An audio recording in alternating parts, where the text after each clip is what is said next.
Order! Order! You are an incorrigible delinquent at times. Behave yourself, man!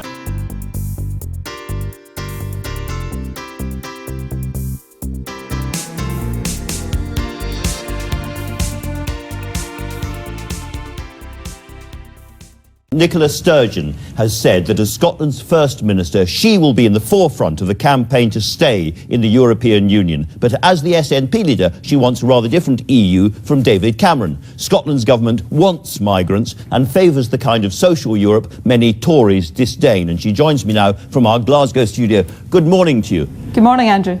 So this is a very important moment for Scotland as well as for the rest of the UK.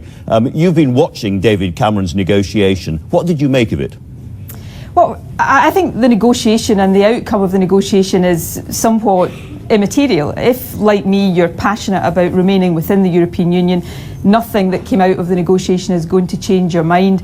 Likewise, if you're absolutely determined to vote to leave the European Union, I don't think there's anything there that's going to shift your opinion. I guess if I'm concerned at all about the negotiation, it's that those people who are undecided, who have been encouraged by David Cameron to look at the outcome to base their opinion on, will be disappointed by it because it didn't live up to many of the expectations that he himself created.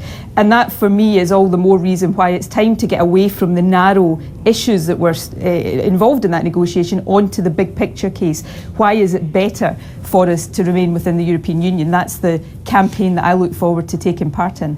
And if an independent Scotland was at the EU table, you would want, presumably, a somewhat different EU than David Cameron does. Well, David Cameron and I will both cast our votes to stay in the European Union on the 23rd of June, but I strongly suspect we've reached that conclusion for very different reasons. David Cameron seems to want an EU where the social and employment protections that it brings are watered down. For me, these are parts of the reasons for being in the EU, and actually one of the reasons why it would worry me greatly if the UK was to come out of the European Union is that we'd then have David Cameron's majority Conservative government unfettered when it came to employment rights or social protection. So we have a different vision of what the European Union should be, and perhaps in a referendum that's no bad thing because we'll be able to appeal to different strands of opinion. You're going to get almost certainly new powers over aspects of fiscal policy in Scotland. That would enable you to top up, as it were, benefits for migrants who came into Scotland. Would you do that?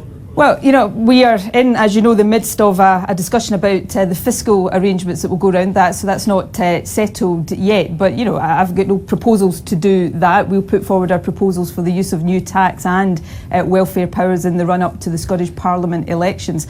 I think I take a different view in terms of the debate about migration to David Cameron. Yes, of course, people are concerned about migration, but European Union migration into the UK, and the evidence shows this, actually has a net economic benefit rather than an economic detriment. So we take a different view there, but I think it's important that the alternative view is heard in this debate. Sure. Do you think what's being done to EU migrants into this country is fair to them?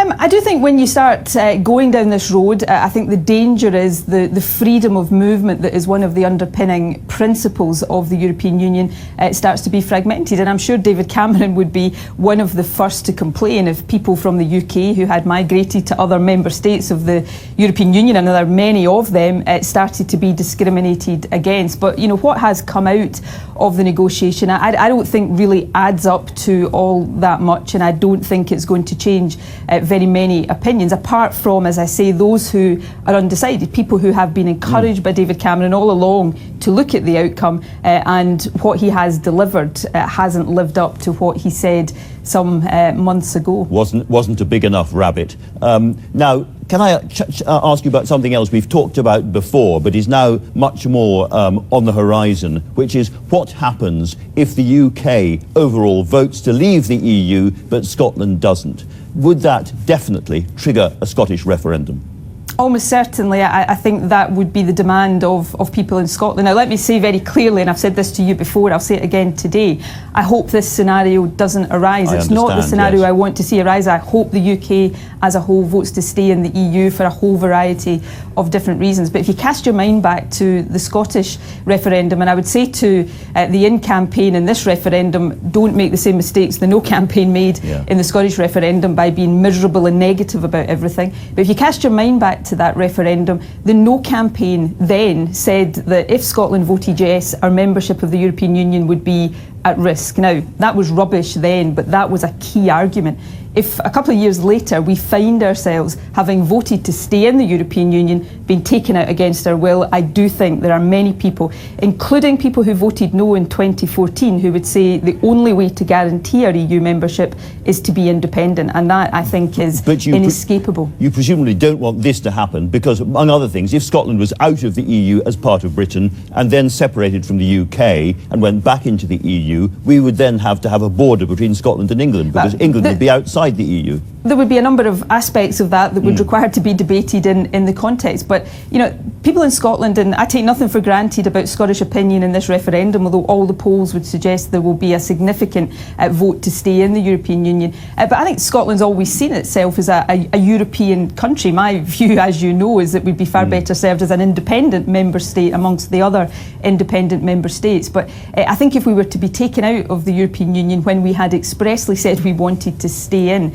then that would trigger a demand for a second independence referendum. I know people, and I'm getting anecdotal here, but I personally know people who voted no in 2014, who were passionate in their no vote in 2014, who would change their minds if we were in this scenario. And that, I think, is just something that is inevitable. But as I started out by saying, I'll be campaigning for Scotland to vote to stay in. I'm not sure if anybody elsewhere in the rest of the UK will want to listen to my opinion, but if they do, I'll be seeking to persuade people across the UK to stay in as well. And I introduced you at the start by saying that you weren't very often on the same side as David Cameron. You are this time. Would he be welcome in Scotland? Would you share a platform with him?